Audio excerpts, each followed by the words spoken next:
At tayo ngayon ay nasa panibagong chapter na ho tayo at ito ay ang chapter 18 ng Matthew. So medyo matagal-tagal pa rin ho ang lalakbay natin sa Book of Matthew, no? So anyway, hindi naman ho tayo nagmamadali at kung bago natin matapos ito ay mag-second coming na, di much better. Pero alam mo natin na ano pa, no? Kung titingnan natin ang mga indikasyon, pagamat malapit na pero hindi natin alam eksakto kung kailan siya. All right, so bago po ako mag-start, let us have a word of prayer and please join me. Aming Ama, aming Diyos, aming Panginoon, kami po ay nagpapasalamat sa pagpapalang ito na ipinagkaloob mo sa amin na kami ay magkasama-sama at kami po ay muling makapag-aral ng iyong salita. Salamat po sa nakaraang mga minuto ng talakayan sa small group discussion. Thank you for guiding our facilitators and thank you for guiding all of us para magkaroon kami ng very rich discussion sa aming pong mga pinag-aaralan sa salita mo. Hiling po namin sa iyo, nagabayan mo po kami sa gabing ito, bigyan mo po kami ng karunungan upang ito po ay aming maintindihan ang Matthew chapter 18. Thank you so much, Father God. We entrust everything into your hands. This we pray in Yeshua's name. Amen. Amen. Okay. Saglit lang po saglit lang.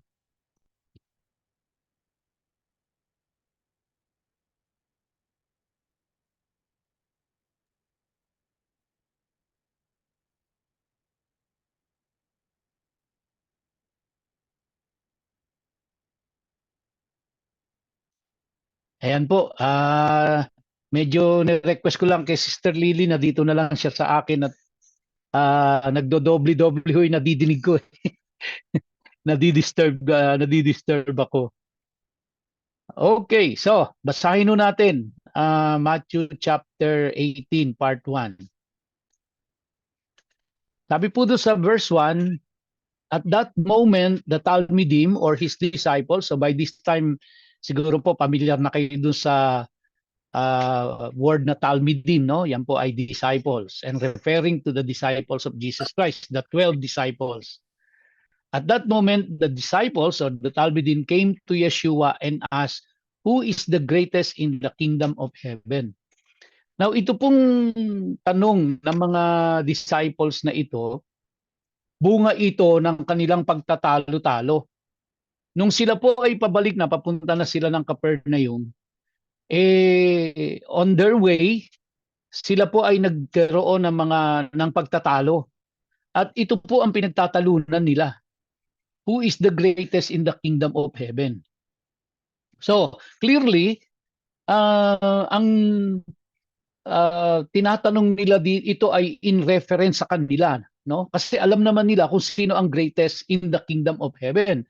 At yun po ay walang iba kundi ang Diyos. And specifically, wala namang greatest sa kingdom of heaven kundi si Jesus Christ, no? Pero pag narinig natin kasi yung kingdom of heaven, yung bang hubang pagkaintindi natin sa kingdom of heaven is the same sa pagkaintindi nila ng mga disciples? Pagka tayo po nadinig natin kingdom of heaven, ano ho ang nasa isip kagad natin? We are talking about the spiritual heaven. We are talking of the future. No? We are not talking about the here and now. Baliktad do sa mga disciples, ang pinag-uusapan nila dito is not the future. It's not the coming kingdom of heaven. They are not really talking about the spiritual heaven. They were talking about the here and now. Kasi kung matatandaan ho natin, sinabi ni Jesus Christ sa kanila doon sa mga previous study natin, sinabi sa kanila ni Jesus Christ na that the kingdom of heaven he is here on earth. So kaya ang mga disciples po, ang kanilang pagkaunawa, nag-arrive na yung kingdom of heaven dito sa earth. So kaya nung tinatanong nila who is the greatest in the kingdom of heaven, they were not referring to the kingdom of heaven in the future. They were not referring to the kingdom of heaven in the spiritual kingdom of heaven. But they were referring to the kingdom of heaven at hand. No? So, ano ho kaya ang dahilan? Bakit sila nagtatalo-talo dito? Bakit kaya nila pinag-uusapan ito? Kasi hindi lang mo ito basta tanong, kasi makikita natin, if we will go back to the book of, to the Gospel of Mark, which has a similar account, doon natin makikita na sila ay nagtatalo. On their way, nagtatalo-talo sila, naulinigan sila ni Jesus Christ. Kaya nung pagdating nila doon sa bahay ni Peter, tinanong ni Jesus Christ, ano yung pinag-uusapan ninyo? But here in Matthew chapter 18, makita natin na wala yung account na yon, ano? Kundi dito kagad sa chapter 18 nakita natin na nagtatanong na sila, yung mga disciples kay Jesus Christ. Pero prior to that, nagkaroon muna sila ng habang naglalakad sila, nagdidebate sila tungkol diyan. Tapos pagdating nila dun sa bahay ni Peter, tinanong sila ni Jesus Christ kung ano yung pinag-uusapan nila. Okay? Kaya nung tumugon sila kay Jesus Christ, eto ang tanong nila, who is the greatest in the kingdom of heaven? So again, ang question no ay bakit ba nila tinatanong ito, who is the greatest in the kingdom of heaven? Now, una po, yung sinabi ko na kanina, no? Ilalagay natin ito sa tamang perspective. Ilalagay natin ito sa tamang pagkaintindi nila noon kung ano ang kingdom of heaven. Kasi ang tinatanong nila, sino ang greatest sa kingdom of heaven? So they were not referring, ulitin ko ulit, they were not referring to the kingdom of heaven in the future. They were not referring to the kingdom, to the spiritual kingdom of heaven. They were referring to the kingdom of heaven, the here and now. Yung pangkasalukuyan nila. Bakit nila tinatanong yun sa pangkasalukuyang panahon nila? Kung matatandaan nyo rin po do sa mga previous study natin, repeatedly hanggang unti-unti nauunawaan nila yung sinasabi ni Jesus Christ na siya ay mamamatay or siya ay papatayin, and then pagkatapos siya ay mabubuhay sa pangatlong araw. So ang concern ngayon ng mga disciples is si Jesus Christ kasi yung leader nila no? Si Jesus Christ yung leader nila. Mamamatay si Jesus Christ. So ang question ngayon sa kaisipan nila is, sino ang papalit sa kanya pag namatay si Jesus Christ? Kaya concern nila yon. Kasi kapag ikaw yung greatest in the kingdom of heaven, of the here and now of the kingdom of heaven, then automatic yun, you will be the leader of the group. So kaya yun ang pinagtatalunan nila doon, no? Kumbaga nagdidebate na sila kung sino sa kanila ang papalit kay Jesus Christ as leader ng group, nung Jesus movement no mga time na yon. Another thing is, nung mga time na yan, napansin nyo doon sa mga previous study natin na ang medyo tawag dito, nag-stand out sa kanilang si Peter. Kasi si Peter yung aggressive, si Peter yung lumakad dun sa sa lake, no? Kaya medyo ang dating si Peter yung parang magiging successor ni Jesus Christ kapag namatay siya. Nakita rin natin in the past na ang kasama ni Jesus Christ during the transfiguration, ang nandoon si Peter. Nandoon din si Peter. So, kaya medyo yung mga disciples ang concern nila ay pag namatay si Jesus Christ, kasi sinasabi niya na pupunta siya sa Jerusalem at sa Jerusalem siya ipapatayin, although hindi nila talaga masyadong maintindihan pa yon ng mga time na yon, but of course unti-unti na-internalize na nila yon. And now, pag namatay si Jesus Christ, sinong papalit? So automatic yun, the one who is the greatest, which means the number one in the kingdom of heaven, and again, referring to the kingdom of heaven here on earth. Hindi po yung kingdom of heaven sa langit na iniisip natin o yung future kingdom of heaven. Hindi po yun. Ang tinutukoy nila is the here and now na kingdom of heaven. Kaya kapag namatay si Jesus Christ, the one who is the greatest will automatically be the number one in the disciples, and automatically he will be the leader of the Jesus movement. He will be kumbaga, sa hierarchy ng leadership, siya yung nandoon. So, ito ang pinagtatalunan nila. Who will be the leader? Who will be the number one? Who will be the greatest among us? That's their concern. That's the concern of the Talmidim, of the disciples. Now, in order to teach them a very beautiful lesson, Jesus in verse 2, he called a child to him, stood him among them.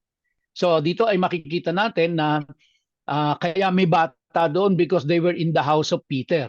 No, hindi lang natin alam kung ilan yung bata doon. Pero may bata doon. So he called the child to him, stood him among them. Nagkaroon siya ng object lesson ngayon.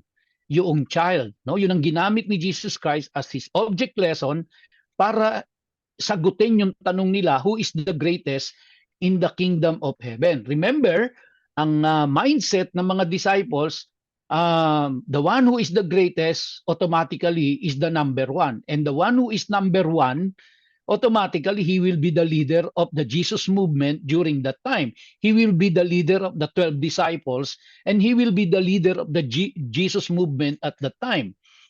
So, tinawag ni Jesus Christ ang isang bata.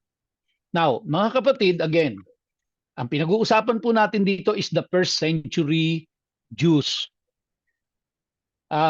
Kaya hindi natin siya i-interpret na yung bata dito ay katulad sa pag-intindi ng 21st century.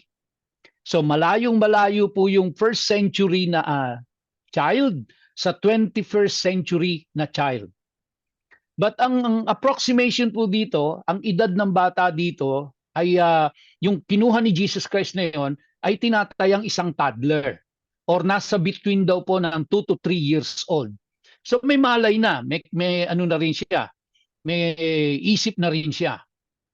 Baka nagsasalita na nga ito, no? Kasi may mga bata po at 2 years old, nagsasalita na sila eh. So, yun daw po yung bata rito. Pero, paano ba tinitingnan ng mga Hudyo ang mga bata, yung edad 2 to 3 years old na ganoon, during the first century? At paano ba natin tinitingnan ang mga bata ngayon in the 21st century? Parehas ba ang tingin natin sa pagtingin ng Hudyo sa mga bata na ganung edad, tsaka sa pagtingin natin ngayon? So kaya i-interpret natin siya doon sa kung paano nila tinitingnan ang bata noon. Although may similarity, but not exactly the same. May mga similarities po kung paano natin tinitingnan ang mga bata ngayon. At saka kung paano nila tinitingnan noon. Now, ang pagtingin po nila sa mga bata noon ay sila ay hindi productive. Well, that's one thing definite, no? Hindi sila productive. Hindi sila nakaka-contribute sa anumang sa economy, hindi sila nakaka-contribute sa family, no?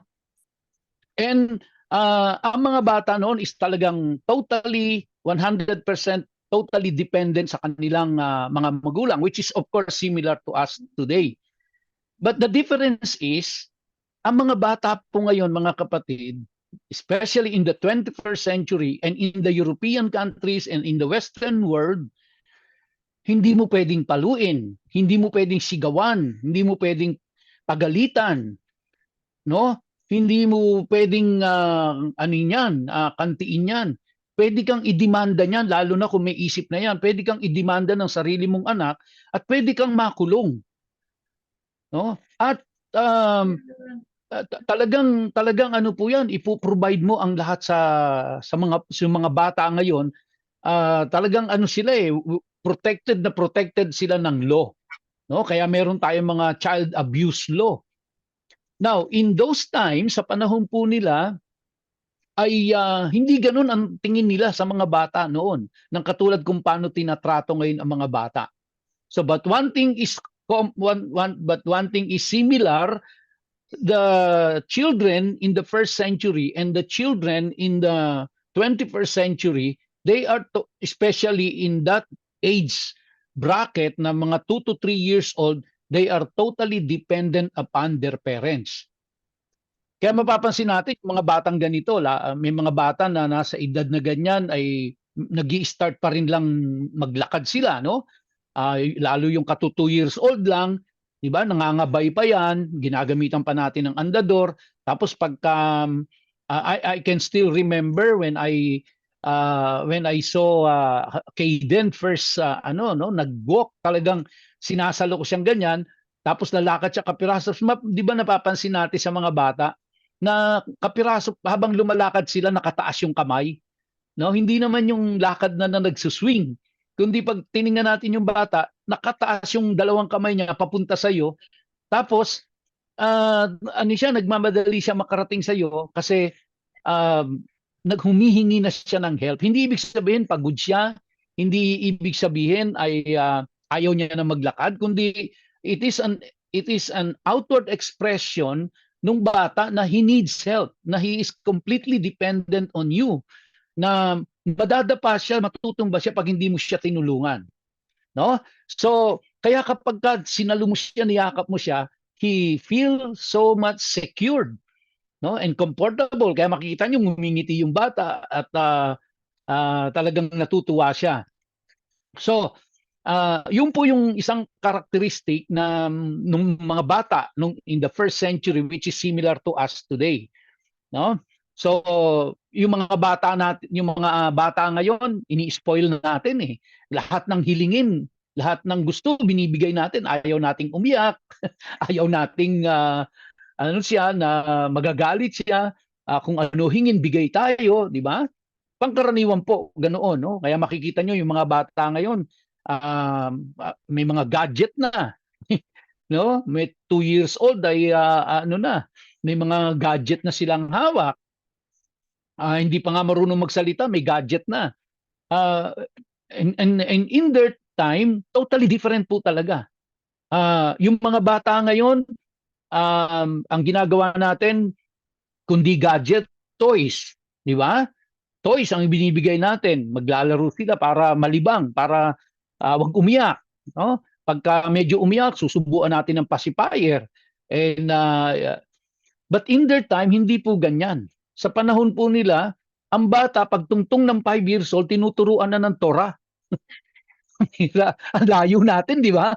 Ano na ho yun? Kasi kasamang tungkulin ng tatay yun na yung anak niya ay unti-unti tinuturuan niya na ng Torah. No? Unti-unti po yun. Kaya by the time he reaches age 12, dapat to alam niya na yung Torah. And they start teaching the child at the age of 5. So ito, yung child na binabanggit dito, nandun po siya sa ganung age bracket, no? Mga 2 to 5 years old. Yun na totally dependent sila sa kanilang parents in everything. In everything, totally dependent sila. No? Kaya they receive discipline from their parents, hindi sila ini-spoil, and maaga pa at tinuturo na sa kanila kung anong kailangan nila in life, yung para pag humarap sila sa buhay ay alam nila kung paano nila harapin yon. Ngayon po hindi, no? 'Di ba? Ang mga anak natin, apo natin na ganung mga edad, saan natin dadalhin? Doon sa Toys R Us, 'di ba? Doon natin dinadala. Puro laruan, sang katerba, sang damakmak na laruan na milyon-milyon na ang halaga ng laruan, no? Yung bibili natin ng laruan, nagkakahalaga ng 4,000, bubuksan lang ng bata, pagka ginalaw-galaw, pagkatapos nun, tapo na, nakatambak na sa kanyang mga ano. Now, they don't do that in the first century. They don't do that, no? But the child is completely 100% dependent upon their parents, no? Tapos sabi ni Jesus Christ, and said, yes, I tell you, no, that unless you change. Bakit to kaya ganito ang tono ni Jesus Christ? So ibig sabihin, no, mga kapatid, at this point in time, alam ni Jesus Christ na may malaking problema tong mga disciples niya pagdating po sa pride. At alam niyo po ba mga kapatid, wala ho tayong iniwan din doon sa mga first century disciples ni Jesus Christ. Meron ho tayong mga kaaway inside of us. Lahat ho tayo. May kaaway ho tayo sa loob natin. Na kapag hindi natin ito dinil, mapanganib masyado ito. At ang kaaway po natin na yon na nasa loob natin ay pride. Lahat po tayo, umamin na tayo, wag na ho tayo magmalinis. Lahat po tayo, kasama ako doon. No? Sa tingin ko po, walang tao sa balat ng lupa, kahit na gaano kabait pa yan, no? Na walang pride sa puso niya yan. Dahil tayo po ay makasalanang lahat. No? Lahat tayo makasalanan at meron tayo niyan.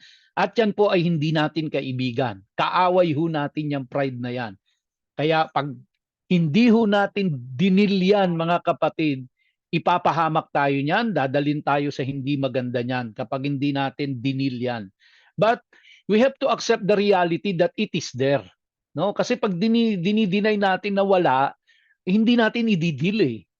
Pero kung i-accept natin na meron tayo noon, aaralin ho natin at hihingi natin ng tulong sa Diyos na i-deal natin ito at kung hindi man siya totally ma-eliminate natin, masuppress natin siya. No? Masuppress natin, wag lumutang, wag siya mag-resurrect, wag siyang mag-dominate sa isip at buhay natin, no? Kaya sinabi ni Jesus Christ para meron siyang talagang visual aids, no? Kumbaga sa pagtuturo niya, tinawag niya yung bata and of course yung mga disciples naintindihan nila kung anong karakteristik ng isang bata. Sabi niya, I tell you that unless you change, ibig sabihin po nung change na yan mga kapatid, everybody of them, yung 12 disciples na yun, sinasabihan ni Jesus Christ, you have to repent. That word change means repentance. So, which means, naulinigan kasi ni Jesus Christ nagtatalo-talo sila eh. Kaya pagdating nila sa bahay ni Peter, tinanong sila ano pinag-uusapan ninyo? Okay? So, naging very honest naman sila, pero in a way of a question, who is the greatest in the kingdom of heaven? And of course, alam ni Jesus Christ na yung tanong na iyon ay in reference sa kanilang 12. Sino sa kanila yung greatest?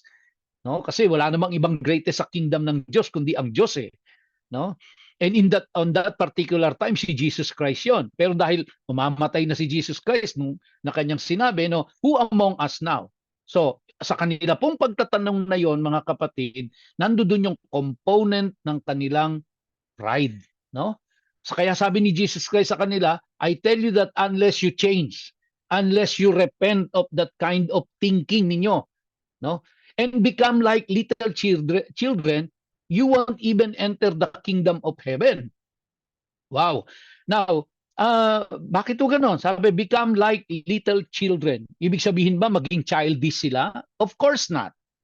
Hindi rin naman sinasabi ni Jesus Christ dito na ang mga children po ay mas mataas ang pananampalataya sa mga matatanda. No? Hindi ho ganun yun. Kundi, ang tinutukoy ni Jesus Christ dito, kaya niya kinuha yung bata eh. Kaya niya hinawakan yung bata na nandoon sa kanya para makita nila kung ano ang context ng sinasabi niya tungkol sa isang little children. At alam nilang lahat yon na ang isang maliit na bata na nandoon sa age bracket na ganoon, totally dependent sila sa kanilang parents. Number one. Number two, ito pong mga batang ito, sa kapanahunan nila and in that age bracket, hindi ho niyan pinag-uusapan kung sino ang leader, kung sino ang greatest sa kanila, kung sino ang pinakamagaling, kung sino ang number one. Hindi ho nila pinag-uusapan yun, no? Itong mga batang ito na nandun sa age bracket na ganun, walang usapang ganun. So they just play together and wala akong usapan na ako ang greatest, ako mas magaling kaysa sa'yo. So, which means, hindi ito ang sign ng isang tunay na leader, no? Kasi ang context nito is kung sino ang greatest, siya ang number one. Kung sino ang number one, siya magiging leader. So, kaya ang context nito ay doon sa kanilang pagtatanong ay sino mangunguna sa atin? Sino ang magiging leader sa atin? So, which means hindi po service ang nandoon sa kanilang utak. Hindi yung paglilingkod ang nasa isip, kundi posisyon. Okay? Kundi posisyon po. 'Yon ang ano, 'yun ang mabigat, no? Um, Alam niyo nung mga unang kapanahunan po kahit ano na no, tapos na tong first century na to, even in the medieval period, yung mga 1200, 1300, nung kapanahunan ho ng mga kaharian, makikita ho natin sa kasaysayan no, sa kasaysayan ng England, sa kasaysayan ng ano po, ng mga kaharian ng mga panahon na 'yon, kahit sa Middle East, ang ano sa kanila ay nagpapatayan sila diyan eh, diyan sa leadership na 'yan. Pinapatay ng tatay ang anak dahil threat siya sa kanyang trono, papatayin yung kapatid dahil threat siya sa kanyang, dahil baka siya ang ilagay ng tatay na susunod na hari, papatayin yung nanay kasi sagabal siya sa kanyang pag-angat mo sa posisyon. At ang numero unong pamamaraan nila ng pagpatay noon, nilalason, no? Nilalason. um, Kaya ano po eh, pinag-aagawan yung posisyon. Pinag-aagawan yung pong title. Bakit? Kasi may kapangyarihan doon eh. Nandoon yung power eh. Nandoon yung wealth, no? At marami na po akong nabasa, marami na po akong narinig, at meron din akong mga personal knowledge na may mga leader po na nagsimula silang very humble, small beginning, pero nung umangat na hunang umangat, ano na, tumaas na ng tumaas yung posisyon, nagbabago po ang kanilang ugali, nagbabago ang kanilang pagtrato sa kapwa, nagbabago ang kaisipan. Kapag nakaramdam na ng kapangyarihan, kapag nakaramdam na ng authority, lalo na kapag nagkaroon na ng wealth, no? Nagkaroon na ng influence. Yung dating kilala mong very humble, nakikita mo napaka ano na no, full of pride na ibang-iba na, nagbabago ang tao. And ito ang hindi gustong mangyari ni Jesus Christ sa kanila, na huwag niyong pagtalunan kung sino ang greatest sa inyo. Huwag niyong pagtalunan kung sino ang number one sa inyo. Huwag niyong pagtalunan kung sino ang puposisyon sa inyo na papalit sa akin pag namatay ako. Kundi ang dapat na nasa isip nyo is kayong 12, you must be totally dependent upon God in all things, no? And then you have to serve one another, no? Kumbaga parang bata po, they play together, maya-maya nagkakasakitan, iiyak, pero maya-maya magkakalaro din, di ba ho? Walang taniman ng sama ng loob, walang kumbaga walang pagbabanta sa kapwa. Nakikita naman no natin yan eh, no? Sa mga anak natin, sa mga apo natin. Maya-maya nag-aaway yan, maya-maya magkabati, maya-maya magtatawa na, maya-maya nag-iiyakan. No? And they don't even talk about number one ako kaysa sa iyo, mas magaling ako kaysa sa iyo. Pero as they grow older, no? As they grow older, na na-expose na sila sa reality of life, na-expose na sila sa iba't ibang media, diyan na ho pumapasok. No, doon na pumapasok yung mga ganoon na kaisipan. Pero in that age bracket, wala kayong makikitang ganyan eh, no? Sa kanila. And ito yung object lesson ni Jesus Christ na gusto nilang gayahin ng mga disciples. Ito ang gayahin ninyo. No? Kaya sinasabi ni Jesus Christ, you have to change, you have to repent. No? Alisin nyo sa isip nyo yan, baguhin nyo ang isip ninyo, at wag niyong i-focus diyan sa posisyon, sa kapangyarihan, kung sinong greatest, kung sino ang number one. Sabi ni Jesus, sabi sa verse 4, so the greatest in the kingdom is whoever makes himself as humble as this child. So that will be the greatest. Pero alam niyo, madali pong ano to eh, no? Kumbaga madaling intindihin. Kung tutusin nga po, very simple itong pinag-uusapan natin, hindi high in theology. Meron tayong similarity doon sa mga tinutukoy na bata. So, madali ho siyang intindihin. Pero mahirap pong gawin to eh. Madaling intindihin, simpleng intindihin, pero aminin natin ang totoo. No? Dumadating po tayo sa point na napakahirap gawin. Yung madaling intindihin. No? Madaling intindihin po eh. Kasi sabi ni Jesus Christ, So the greatest in the kingdom is whoever makes himself as humble as this child. Mahirap po bang intindihin yon? Hindi ho eh, plain and simple.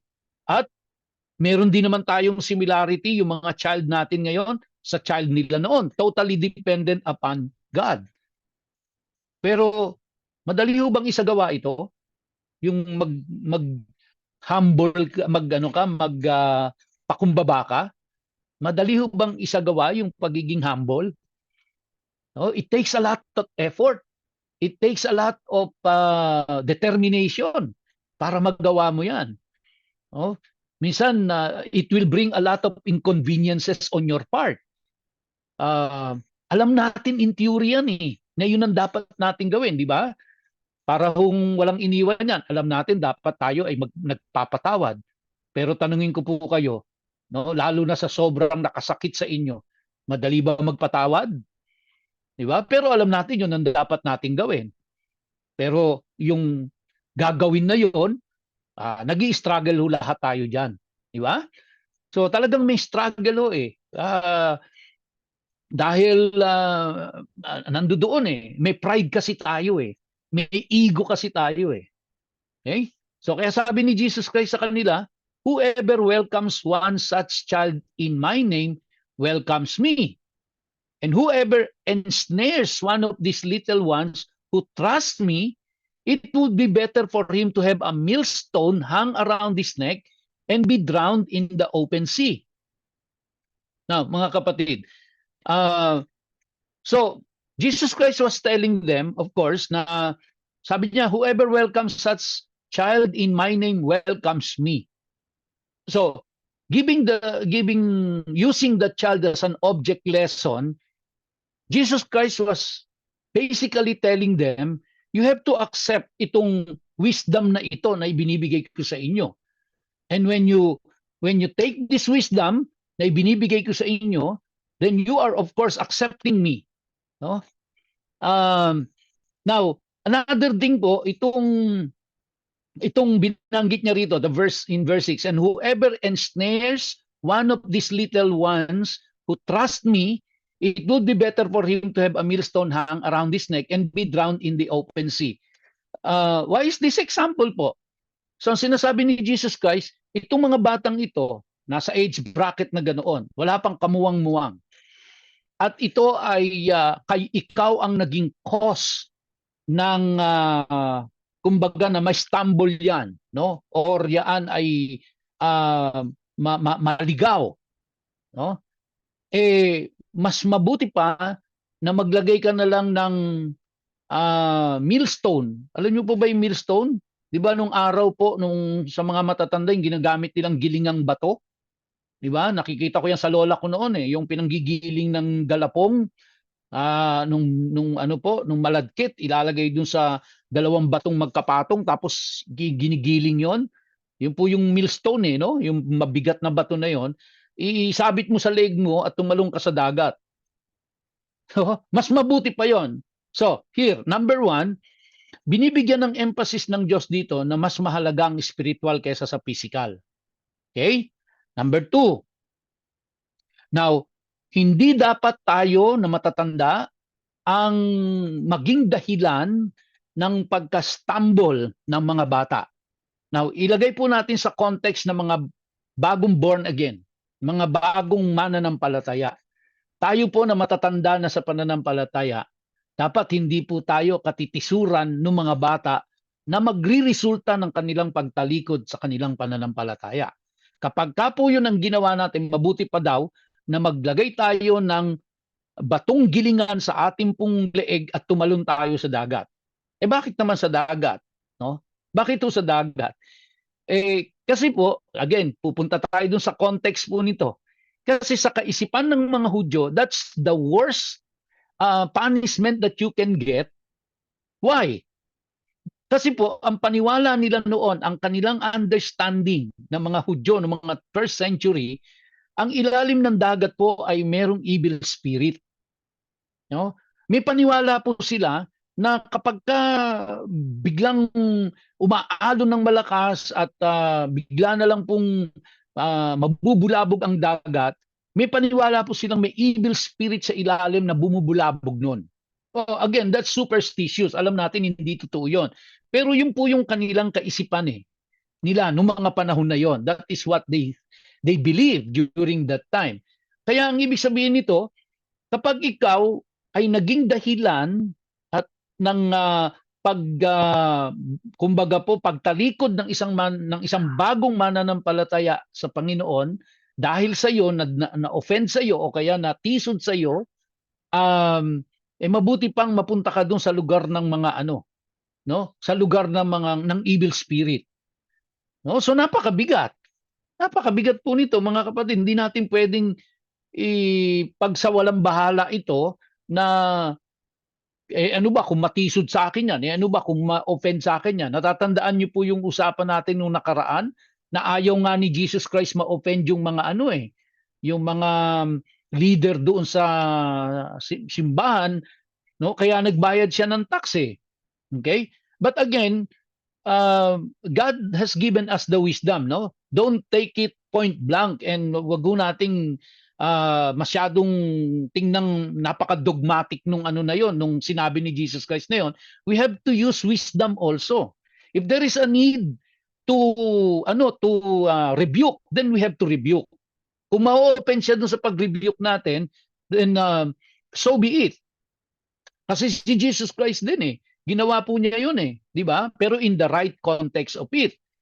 Di ba? Hindi naman po pwedeng, naku, yung gawin to, baka ma-offend ko siya. Hindi na ako magsasalita, hindi na ako magbibigay ng komento kasi baka ma-offend. Ay, hindi naman tama yon, no? Ilalagay natin lagi sa tamang perspective, sa balancing pagtingin. Okay? So, yun po yun. Kaya dito, hindi tayo dapat maging sanhi na tayo ay katitisuran na magriresulta na yung tao ay tatalikod sa kanyang pananampalataya dahil sa atin, dahil sa ating kalokohan, dahil sa ating pong kasalanan, dahil sa ating pagsasawalang bahala, no? So kaya one time po long time ago, that was long time ago, meron pong sinisharean yung naalala ko noon nasa ibang church pa po ako noon na pagkatapos yung nagsishare ng gospel ay nakita nila nasa kanto nakikipag-inuman. Oh. So, kaya sabi nung sinisharean, paano ko maniniwala diyan? Ando doon nakatambay at nakikipaglaklakan ng alak doon. So, hindi nagma-match, no? Hindi nagma-match kaya kinatitisuran siya. Kaya sabi nung sinishare, wala naman tayong pinagkaiba na, parehas lang naman tayo. So things like that, that's just an example po, no? Kaya yun, wag tayong katitisuran, wag tayong magiging sanhi ng ang isang tao po ay tatalikod sa Diyos, especially yung pong mga bagong mananampalataya ng dahil sa atin. Now, balik ko tayo doon sa mga bata. Kaya ito pong mga batang apo natin, anak natin, yung mga nandiyan sa atin, hindi natin namamalayan. Tayo po ay pinakikinggan yan, pinagmamasdan tayo niyan. Tinitingnan tayo.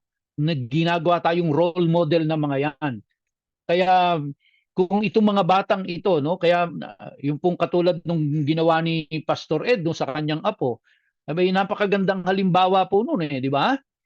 Na habang pinapaliguan niya, sineshare niya, habang sinasabon niya, tapos hanggang sa lotion na niya yung buong katawan, hindi ko alam kung gaano katagal umabot yon hanggang si Gavin ay nakabisado yung John 3:16 at naging very bold na i-share sa harapan ng maraming tao kahit siya ay sabi niya sa lolo niya siya ay that he was scared, no? Pero nagawa ni Gavin yon. So, di ba? Napakaganda po, napakaganda na itong maliliit na ito. Nakikita nila yung example at hindi yun na nagiging modelo nila para sila ay madala sa Panginoon. Di ba? So napakaganda nung ganun. Kung ang nakikita sa atin ng mga anak natin, kunyari lang ho ito, no? Siguro naman walang nangyayaring ganito sa bahay natin. Ang naririnig, born again kayong mag-asawa, mga worker pa sa kayo sa church, pero nadidinig ng mga apo, kaya nadidinig ng mga anak, nagmumurahan kayo diyan sa bahay pag nag-aaway kayo. Hindi naman natin maalis, di ba? Talaga namang ang mag-asawa, kahit anong gawin mo, talaga mag-aaway yan. Di ba? Nag-aaway talaga. Wala akong mag-asawang hindi nag-aaway.